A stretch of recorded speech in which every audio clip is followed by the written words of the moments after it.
Hey everyone, and welcome back to Spotlight Arena. Not too long ago, we bore witness to the Arena of Valor International Championship, otherwise known as the AIC. Teams from across Asia came together to compete for their share of $500,000, and we were treated to one hell of a show. We're here today to give you a breakdown of the action so you know who to look out for as Arena of Valor continues on its path to worldwide success. The group stages consisted of 8 teams going head-to-head on the 23rd and 24th of November. From these groups, 4 victorious teams arose. Group A's Pro Army from Vietnam and Team CL from Korea, and Group B's Alpha Red from Thailand and ST from Taiwan. They joined 4 other teams in the quarterfinals on the 25th of November, and that's where things got really interesting. Let's take a look. First up was Team Olympus versus Pro Army. Game 1 saw Pro Army in the lead for most of the match, but over time, Hack's L'Oreal scaled into a late-game monster. Once that happened, it was curtains for Pro Army. Not wanting to be the first team to be knocked out of the AIC, Pro Army gave Team Olympus a taste of their own medicine by taking the L'Oreal for themselves and comfortably winning late-game teamfights to tie the series up at 1 apiece.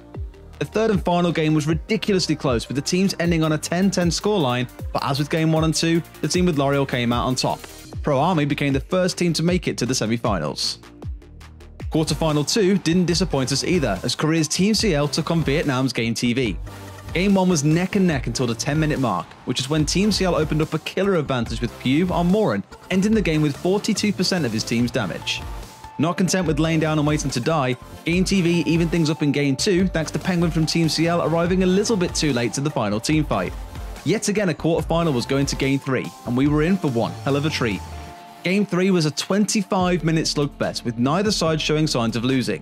That was until Game TV's PS Man broke the deadlock by backdooring Team CL's base after they won a team fight in their jungle. It truly was a series that could have gone either way, and was one of the most thrilling matches in the whole tournament. The third quarterfinal saw Thailand's Minori Bacon facing off against Taiwan's ST. Game 1 was a clean and easy win for ST, as they disposed of Minori Bacon in just 11 minutes. Game 2, however, was a much closer affair, as the teams ended with a 1,000 gold difference between them. This time around, it was MeMarks' Raz and Remix's Zuka that stole the show, collectively ending with a 22.0 KDA. In Game 3, the match looked like it was going Minori Bacon's way, and everyone had ST down as the next team to be going home early.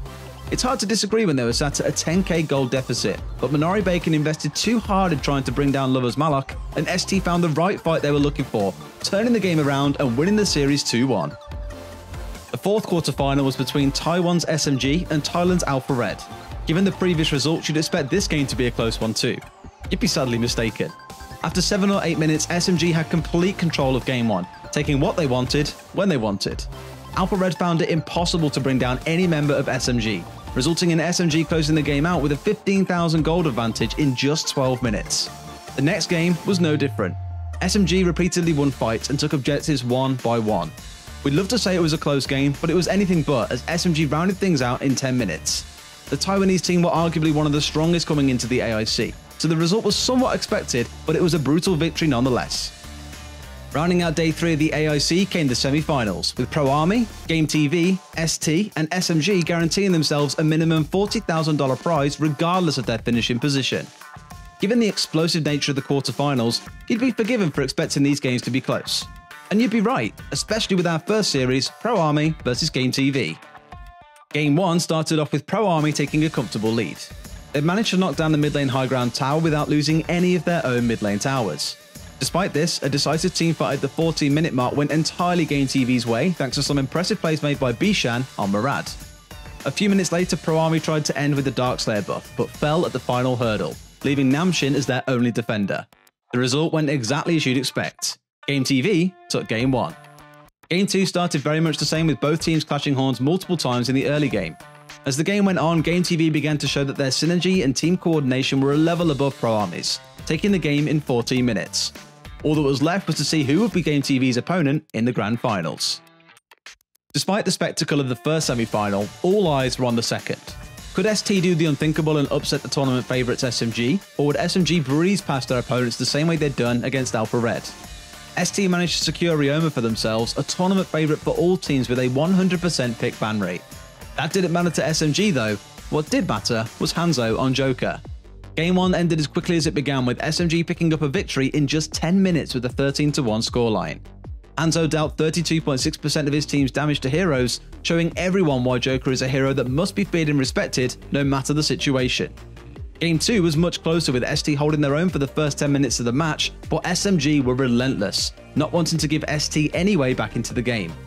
This was demonstrated through their intense focus on the bottom lane, leaving ST with very little room to breathe and ensuring SMG lost only one tower all game. ST tried their best with the last-ditch teamfight, but it wasn't to be, and SMG secured their spot in the final for the chance to win the top spot prize of $200,000. On the final day of the tournament, there were a range of show matches followed by the best of 7 grand final. The series deserves its own episode though, so we'll save that one for next week. We'll be taking a closer look at what happened in the battle for $200,000 between Game TV and SMG, as well as at the fight for pride between SK Gaming and Team Liquid. Thanks for watching, and we'll catch you then.